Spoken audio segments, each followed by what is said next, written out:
Carl Reiner, multifaceted master of comedy, is dead at 98. Mr. Reiner was a gifted comic actor, but he spent most of his career slightly out of the spotlight writing, directing and letting others get the laughs. Carl Reiner, who as performer, writer and director earned a place in comedy history several times over, died on Monday night at his home in Beverly Hills, California. He was 98. His death was confirmed by his daughter, Annie Reiner. Mr. Reiner first attracted national attention in 1950 as Sid Caesar's multi-talented second banana on the television variety show Your Show of Shows, for which he was also a writer. A decade later he created The Dick Van Dyke Show, one of the most celebrated situation comedies in television history, and teamed with Mel Brooks on the hugely successful 2000-Year-Old Man Records. His novel Enter Laughing became both a hit Broadway play and the first of many movies he would direct. Among the others were 4 of Steve Martin's early starring vehicles.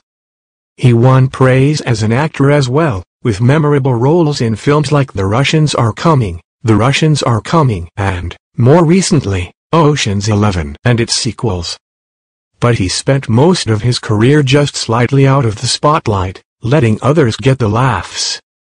His contributions were recognized by his peers, by comedy aficionados and, in 2000, by the Kennedy Center, which awarded him the Mark Twain Prize for American Humor.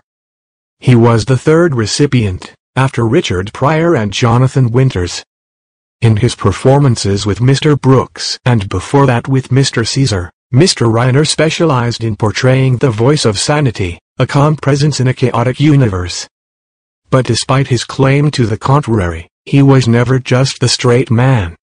He was a comedian himself, and he truly understood and still understands comedy, Mr. Caesar said of Mr. Reiner in his book Caesar's Hours, 2003, written with Eddie Friedfeld. Most people still don't realize the importance of a straight man in comedy, or how difficult that role is. Carl had to make his timing my timing. Mr. Reiner was, Mr. Caesar added, the best straight man I've ever worked with. As part of a stellar supporting cast that also included Imogen Coca and Howard Morris, Mr. Reiner proved his versatility week after week on Your Show of Shows, which ran from 1950 to 1954 on NBC and established the template for sketch comedy on television. He played everything from a harried commuter to a frenzied rock and roller to an unctuous quiz show host. But he is probably best remembered as an interviewer, solemnly posing questions to a mad professor, a spaced-out jazz musician or some other over-the-top character played by Mr. Caesar, and adding to the humor simply by being serious. Mr. Reiner contributed behind the scenes as well.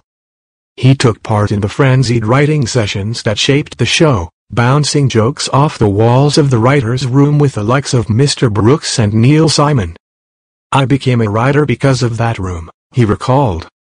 I'd say something and somebody would yell, "What do you know? You're not a writer." So I became a writer. He characterized his later career moves with similar self-effacing humor in an NPR interview. I acted like a director. I acted like a producer. I sat in front of a typewriter and acted like a novelist. Mr. Reiner's association with Mr. Caesar encompassed 3 different series. After Your Show of Shows, the two worked together on Caesar's Hour, which had a 3-year run on NBC, and Sid Caesar Invites You, a failed attempt to recapture the Show of Shows spirit that lasted less than 1 season on ABC in 1958. The party piece. The next phase of Mr. Reiner's career found him again in the role of deadpan interviewer. This time the interviewee was Mr. Brooks. The 2000-Year-Old Man began as an act Mr. Reiner and Mr. Brooks performed for friends at parties. When they put it on record, it became a phenomenon. There were ultimately 5 2000-Year-Old Man albums, one of which won a Grammy and all of which are treasured by comedians and comedy fans. Mr. Brooks was the star of the largely improvised routines. Reflecting on what it was like to be 2 millenniums old, none of his thousands of children ever visited, and reminiscing about historical figures like Sigmund Freud. He was a good basketball player. Very few people know that. And Shakespeare, he had the worst penmanship I ever saw in my life.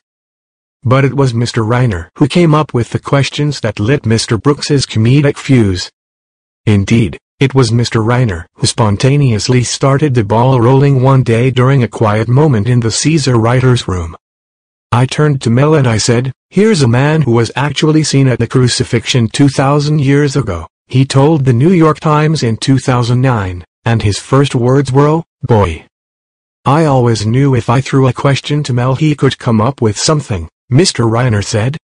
I learned a long time ago that if you can corner a genius comedy brain in panic, you're going to get something extraordinary. As Mr. Brooks put it, I would dig myself into a hole, and Carl would not let me climb out. In 1960, the same year he and Mr. Brooks made their first album, Mr. Reiner wrote and starred in a pilot for a TV series, based on his own life. About a writer who works in New York for a larger-than-life, difficult-to-please comedian. The show, Head of the Family, was not picked up. It became a series only when it was recast with Dick Van Dyke as the central character. The workplace scenes in the Dick Van Dyke Show featuring Maury Amsterdam and Rosemary as Mr. Van Dyke's fellow writers, with Mr. Reiner making occasional appearances as their boss. Alan Brady were inspired by Mr. Reiner's time with Sid Caesar, although Mr. Reiner insisted that his character was only partly based on Mr. Caesar. The domestic scenes, with Mary Tyler Moore as Mr. Van Dyke's wife, were set in New Rochelle, New York, where Mr. Reiner lived at the time, and Miss Moore's character was modeled on his wife, Estelle. Mr. Reiner later attributed the show's success to the choice of somebody with more talent to play me. Seen on CBS from 1961 until 1966, The Dick Van Dyke Show won a total of 15 Primetime Emmy Awards for its cast and crew, 5 of them for Mr. Reiner as writer and producer. He won 9 Emmys in his career, including 2 for his on-camera work on Caesar's Hour, 1 as a writer on a 1967 special that reunited the Show of Shows cast, and 1 for a guest appearance as Alan Brady on an episode of the sitcom Mad About You in 1995. It is widely regarded as one of the greatest sitcoms of all time. Someone else once again played Mr. Reiner, or a character very much like him, on Broadway and in the movies. Enter Laughing, his autobiographical novel about a stage-struck delivery boy from the Bronx who decides to become an actor, was published in 1958 and adapted for the stage by Joseph Stein, another former member of the Caesar writing staff. With Alan Arkin in the lead role, it opened in 1963 and ran for more than 400 performances. From actor to director, when Enter Laughing was sold to Hollywood, Mr. Reiner shared screenwriting credit with Mr. Stein for the 1967 film adaptation, starring Rene Santoni. It was Mr. Reiner's third produced screenplay, after The Thrill of It All, 1963, and The Art of Love, 1965. More important, it was the first film he directed.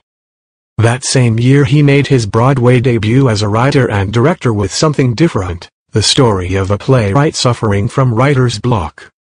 It received generally good reviews. Walter Kerr of the New York Times praised Mr. Reiner's nifty habit of approaching a gag at high speed, passing it on the outside, and then noticing where it went in the rear-view mirror, and had a respectable 3-month run. By that time, however, Mr. Reiner's focus had shifted westward. He had already appeared in a number of Hollywood movies by the time he and his family moved to Beverly Hills in the late 1960s, and he would continue to show up on screen occasionally. But for the next 3 decades, most of his work in Hollywood was done behind the scenes. Carl Reiner was born in the Bronx on March 20, 1922, to Irving Reiner, a watchmaker, and Bessie Matthias Reiner. After graduating from Evander Childs High School in the Bronx, he went to work as a machinist's helper and seemed headed for a career repairing sewing machines. Then one day his older brother, Charlie, mentioned seeing a newspaper article about a free acting class being given by the Works Progress Administration, the New Deal jobs agency. Carl tried his hand at acting, found he was good at it, hung up his machinist's apron and joined a theater troupe. He also acted in summer stock.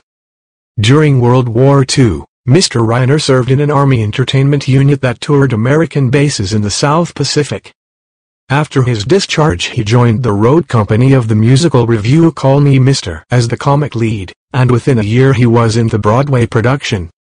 In the 1949-50 television season he was a regular on the 54th Street Revue, a variety series, and in 1950 he was back on Broadway in Alive and Kicking, where he caught the eye of Max Liebman, the mastermind of Your Show of Shows. Mr. Reiner married Estella Bost in 1943. She died in 2008. In addition to his daughter, an author and psychoanalyst, he is survived by his sons, Rob, known for directing When Harry Met Sally, A Few Good Men, This Is Spinal Tap, and numerous other films, and for his role as Archie Bunker's son-in-law on the groundbreaking sitcom All in the Family, and Lucas, a painter and filmmaker, and 5 grandchildren. The Jerk and Beyond. Mr. Reiner's first major box office success as a director was Oh, God! 1977. Starring George Burns as a very down-to-earth deity and John Denver as the man he chooses to spread his message. 2 years later he teamed with Steve Martin, then at the height of his fame as a comedian, for what proved to be a mutually rewarding collaboration. Mr. Reiner first directed Mr. Martin in The Jerk, 1979, a film largely inspired by Mr. Martin's manic stand-up act. The critical response was lukewarm, but the movie was a box office smash and now often shows up on lists of the best American comedies. The Jerk, Dead Men Don't Wear Plaid, 1982, The Man with Two Brains, 1983, and All of Me, 1984, defined Mr. Martin's on-screen persona as a lovable goofball and made him a movie star. They also established Mr. Reiner as an imaginative director, especially Dead Men Don't Wear Plaid, a black-and-white spoof of film noir set in the 1940s, in which he integrated vintage clips featuring actors like Humphrey Bogart and Barbara Stanwyck into the action. On Monday, Mr. Martin praised Mr. Reiner on Twitter as my greatest mentor in movies and in life. Mr. Reiner returned to Broadway twice after moving west, but neither visit was triumphant. In 1972 he directed Tough to Get Help, a comedy by Steve Gordon about a black couple working in an ostensibly liberal white household, which was savaged by the critics and closed after one performance. In 1980 he staged The Roast, by Jerry Belson and Gary Marshall, 2 writers he had worked with on The Dick Van Dyke Show. That play, about a group of comedians who exposed their darker instincts when they gathered to roast a colleague, ran for less than a week. The movies he directed after he stopped working with Mr. Martin, among them Summer Rental, 1985, with John Candy, and Sibling Rivalry, 1990, with Kirstie Alley and Bill Pullman, did only somewhat better. In his 70s, he decided that filmmaking demanded just too much energy. He gave it up after making That Old Feeling, 1997, with Bette Midler and Dennis Farina. But he remained active in front of the camera, notably as a crook lured out of retirement by the prospect of sharing in the loot from a Las Vegas casino robbery in Steven Soderbergh's 2001 remake of the Frank Sinatra caper film Ocean's 11. He reprised the role in Ocean's 12, 2004, and Ocean's 13, 2007. On television he had recurring roles on the sitcoms Hot in Cleveland and 2.5 Men, and guest starred on Parks and Recreation, House, and other series. He also did voiceover work for several cartoon shows. Mr. Reiner wrote a number of books in addition to Enter Laughing, including novels, children's books and several memoirs, among them My Anecdotal Life, 2003, I Remember Me, 2013, and Too Busy to Die, 2017. His daughter said another book would be published soon. In 2017 he was prominently featured in If You're Not in the Obit, Eat Breakfast, a documentary about people who remained active into their 90s. And in his last years he maintained an active Twitter account, which he used primarily for political commentary.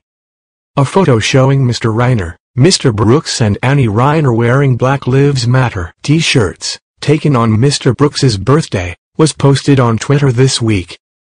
Toward the end of I Remember Me, Mr. Reiner said a friend of his had recently asked if he had thought about retiring. Noting that his role on Hot in Cleveland gave him the opportunity to kiss Betty White thrice and on the lips, he offered a succinct response. "Retire? I may be old, but I am not crazy." Do not forget to subscribe to the channel and activate the bell button. Carl Reiner.